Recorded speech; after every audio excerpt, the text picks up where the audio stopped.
Hey there, cats and kitties. I am the Blues Man, Johnny Blues, and with this video, I'll be discussing my thoughts on episode 5 of the anime series Fune, or The Great Passage. And I thought it was all kinds of adorable to see that Majime has taken to writing a profession of love, a letter of love that he intends to give to Kaguya, just expounding upon all of the feelings and emotions she instills and inspires in him. And it was definitely highly relatable for me as somebody who has been a long-time aspiring writer since like middle school. There were definitely a lot of times that when I had a crush on a girl or something like that, I always felt that I could write better than I could speak. And so there were quite a few times where I would try to pass along a note to a girl I had a crush on or something like that, asking them out or asking them to exchange phone numbers.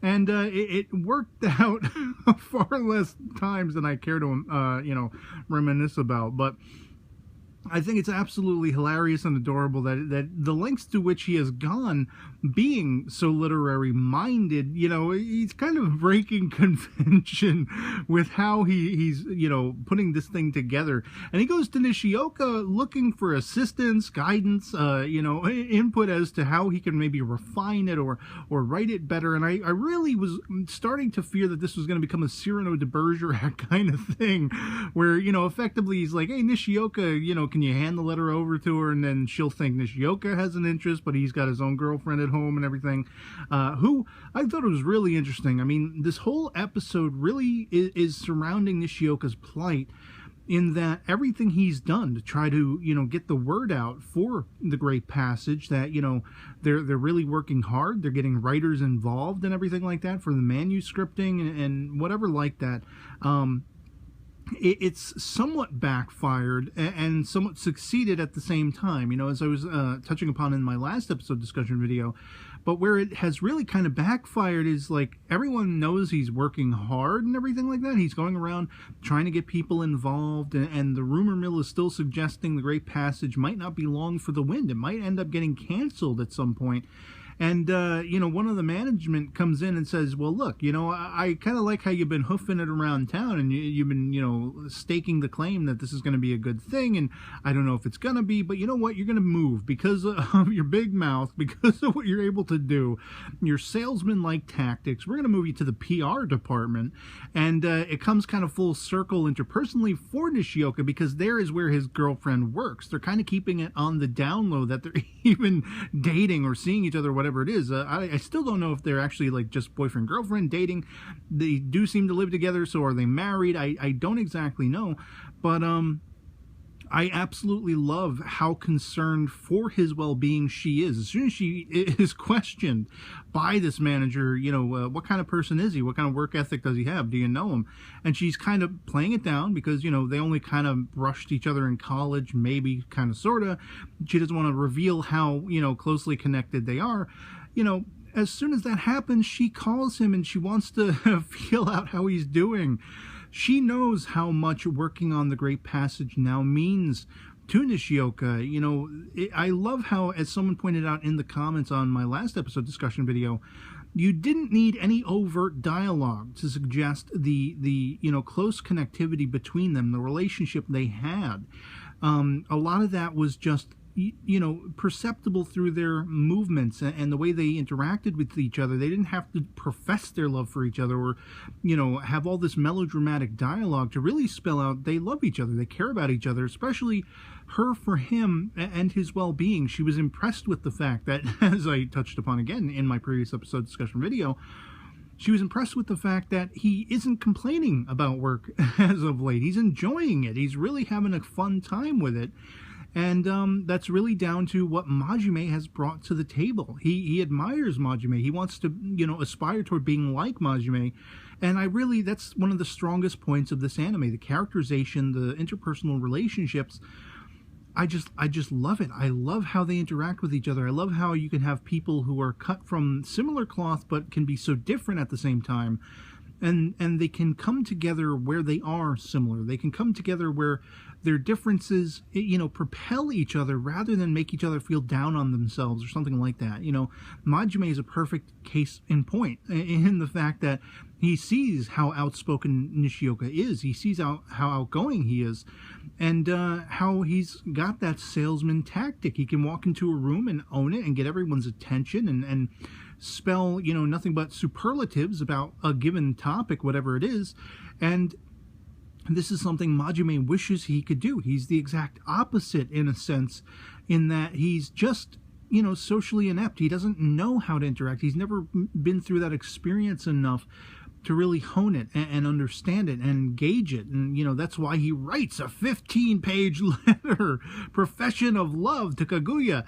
He should just be able to sit down with her and say, I really feel so different when I'm with you. I feel so much lighter. I feel so much better. I mean, life is so much more tolerable with you around, your companionship, and I want us to be closer. These are all the kinds of things he could say, but rather than that, he's putting Chinese poems in and being all elaborate, and he just doesn't have the same sort of coming at life viewpoint that Nishioka has. And so they're so complementary to each other in both the odd couple aesthetic, in that they're so different, but they're still so similar in how much joy and pleasure they're getting out of working on this dictionary, about being around each other. And it's interesting that again, taking it to Nishioka's home, I love that his girlfriend or wife, whatever she is, she cares and concerns for him so much that she's willing to check up on him, that when he's late, he's out at the bar getting drunk or whatever it is, because of the frustration of the situation, the whole scenario, she's staying up late, pining. She's worried. Where is he? What's going on? I know this is probably affecting him poorly. And even though he comes stumbling through the door and knocks her onto the floor, she smiles when he assures, no matter what, I know my time is limited now. I know I'm going to have to move in, come springtime, to the PR department, to your department, but I'm still going to make every moment count as long as I'm involved with the Great Passage project, with this dictionary project. I'm going to do my best. I'm going to do as much as I conceivably possibly can. And, it's kind of touching base again on that aspect that saw Nishioka sort of mocking Majime for being a virgin at his age. We find out post-credits that he's basically made a copy of the entire letter. He passes it off with a smirk and a laugh that, effectively it could be something to help the Great Passage in the future. Words and terminologies and meanings and interpretations that Majime put into a letter of love, an affectionate letter that is probably much more elaborate than it has to be. And that actually made me laugh out loud. It's like, uh-oh, what trouble is going to ensue now with that? In effect, that he made a copy of it. Granny getting a kick out of it, patting him on the back when she knows he's going to be waiting for her to come home from work. I did think it was kind of interesting how she was looking longingly off in the distance at the Ferris wheel with everything that happened in the previous episode. And I have to wonder, as Majime finally confronts that in the end of the episode, giving her the letter and then kind of running off to bed, and she's kind of left there to look down at it and kind of get cockeyed like, what is this? I really have to wonder how she's going to react to it. Is she going to be reciprocative? Is it going to be something that turns her off? Is her mind elsewhere? Does she, was she contemplative on her way home because she found out she too would be moving job or something like that? Will everything go as smoothly as I hope it will? Life is never that way. So I have to beg the question. I really wonder how this is going to play out for Majime and Kaguya. And, with the time Nishioka has left, I can't wait to see what mountains he will move in the effects of, keeping that relationship and friendship burgeoning with Majime, leading Majime on the primrose path of opening himself, and also taking note for Nishioka himself based upon how Majime is, how excited he is about language and words, and putting the work into not only this dictionary, but we find out, they're kind of trying to shuffle it off the back end and close it down by having them revise an entire dictionary they just did the year before. For sales, they want, you know, this great passage. They want the group behind it to have to make their own money, earn their own stead in putting this thing together, if they want to put it together, and keep chasing down that dream. So it's going to be highly interesting to see what moves on ahead in the next episode. And yeah, otherwise it'll be pretty much it for me on this. Hope this video finds you well, and I'll catch you all later. Peace.